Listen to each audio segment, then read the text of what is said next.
দেখেছো গিন্নি, আকাশটা কেমন কালো করে আছে। এই দিয়ে পদ্মায় অনেক ইলিশ ধরা পড়বে। আরে ইস, আজকের জালটা যদি বের হতে পারতাম নিয়ে। একবার যা বলেছো তা শেষ। ও কথা দ্বিতীয়বার মনেও এনো না। জানো না ওই নদীতে যমদূত বাস করে? ওই কুমিরের কথা বলছো? ও আর এমন কি, সুন্দরবনের নদীতে তো কম বেশি কুমির থাকেই। তবে এরকম হিংস্র কুমির আমি কোনো নদীতে দেখিনি। কেবল কি কুমির, ঘড়িয়াল, শুশুক সব আছে এই পরশু নদীতে।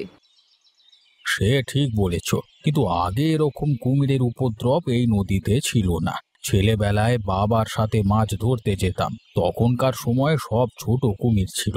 এত বড় কুমির এই নতুন দেখলাম। ওদের উপদ্রবে নদীতে নামবার জো নেই, জলে পা দিয়েছ তো কুমিরের হাতে পড়েছ।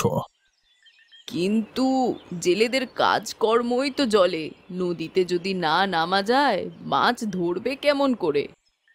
সেটাই ভাবছি গিন্নি, কি করে যে সংসারটা চালাবো। ওগো, এক কাজ করলে কেমন হয়, চলো পাশ উঠিয়ে অন্য গ্রামে চলে যাই। যে নদীতে কুমির নেই, তুমি বরং ওই নদীতে গিয়ে মাছ ধরো।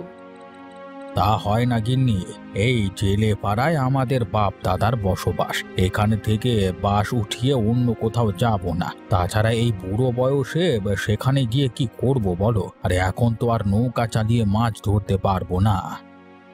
বেশ, তাহলে তোমার যেভাবে খুশি তুমি বরং সেইভাবেই সংসার চালাও। আমি আর এর মধ্যে কোনো নাক গলাবো না।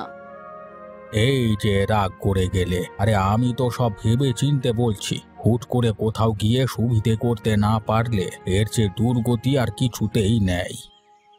ঠিক আছে, এখন তুমি একটু বাজারে যাও দেখি। আকাশটা মনে হয় একটু পরিষ্কার হয়েছে। বাজারে গিয়ে দুমুঠো চাল ডাল নিয়ে এসো, ঘরে রান্নার যে কিছুই নেই।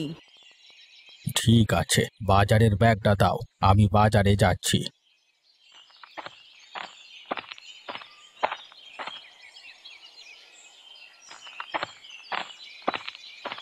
এই নাও ব্যাগ, আর এই যে তোমার ছাতা। ব্যাগের ভেতরে তেলের শিশি আছে, ফেরার সময় মনে করে তেল নিয়ে এসো কিন্তু। এর মধ্যে আবার ছাতা কেন? ছাতাটা সঙ্গে রাখো, কখন যে আবার বৃষ্টি বাদলা শুরু হয় কে জানে। ওটা আমি সঙ্গে রাখতে পারবো না বাবু, কখন যে কোথায় ফেলে রেখে আসবো তা নিজেই জানবো না। বৃষ্টি এলে তবে কচু পাতা মাথায় দিয়ে এসো, বর্ষার জলে গা ভিজিও না যেন।